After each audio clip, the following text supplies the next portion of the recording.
Assalamualaikum warahmatullahi wabarakatuh. Kami dari kelompok 8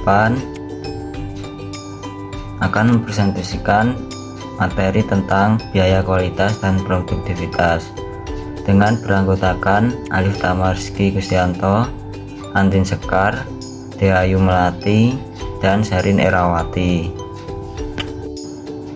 Pengertian kualitas. Kualitas yaitu ukuran relatif dari kebaikan. Yang mendefinisikan kualitas sebagai kebaikan merupakan makna sangat umum yang tidak memiliki makna operasional. Kualitas merupakan harapan konsumen sehingga upaya meningkatkan kualitas, improving quality, merupakan kewajiban produsen. Oleh karena itu, peningkatan salah satu atau lebih dari dimensi kualitas merupakan upaya peningkatan kualitas. Penyediaan produk dengan kualitas yang lebih tinggi akan menghasilkan keunggulan perusahaan.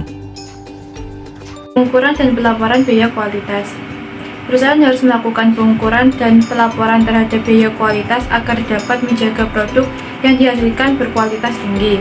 Dengan adanya pelaporan biaya kualitas yang terukur secara akurat, maka akan diketahui apakah upaya-upaya peningkatan kualitas yang telah dijalankan sudah sesuai dengan tujuan perusahaan, yaitu menghasilkan produk berkualitas tinggi dan pengurangan biaya produk.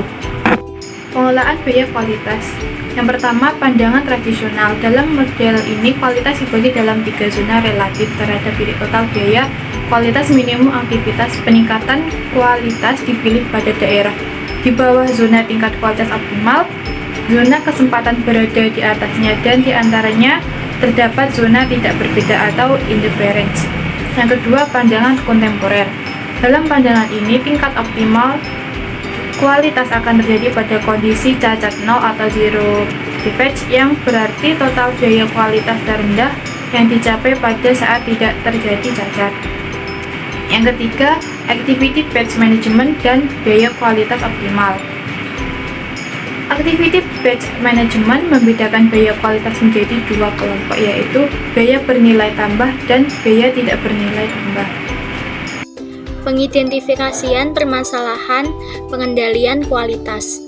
Program manajemen kualitas yang efektif termasuk di dalamnya adalah identifikasi permasalahan-permasalahan pengendalian kualitas.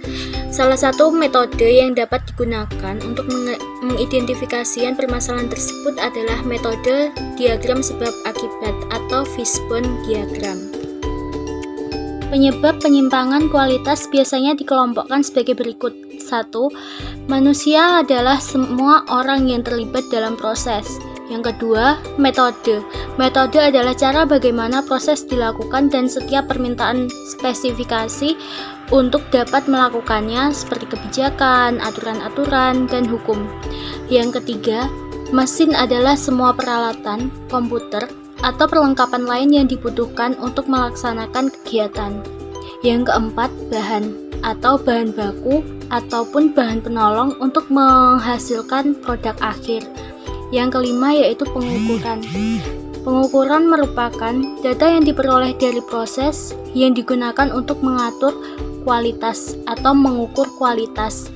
Yang keenam adalah lingkungan, merupakan suatu kondisi seperti waktu, lokasi, suhu, cuaca, budaya, dan lain sebagainya.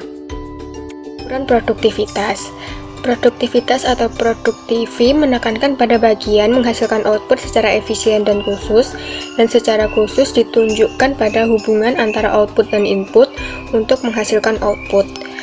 Berdasarkan kombinasi tingkat input, dapat digunakan untuk menghasilkan suatu tingkat output yang ditentukan. Yang kedua, efisiensi pertukaran. Jika aktivitas dipandang sebagai input, maka kondisi pertama akan menghilangkan aktivitas tidak bernilai tambah dan hanya melakukan aktivitas bernilai tambah dalam menghasilkan output. Dan yang terakhir yaitu pengukuran produktivitas parsial. Pengukuran produktivitas parsial. Pengukuran produktivitas berarti mengkuantitatifkan perubahan produktivitas. Tujuannya adalah untuk memudahkan manajemen dalam memonitor naik turunnya produktivitas.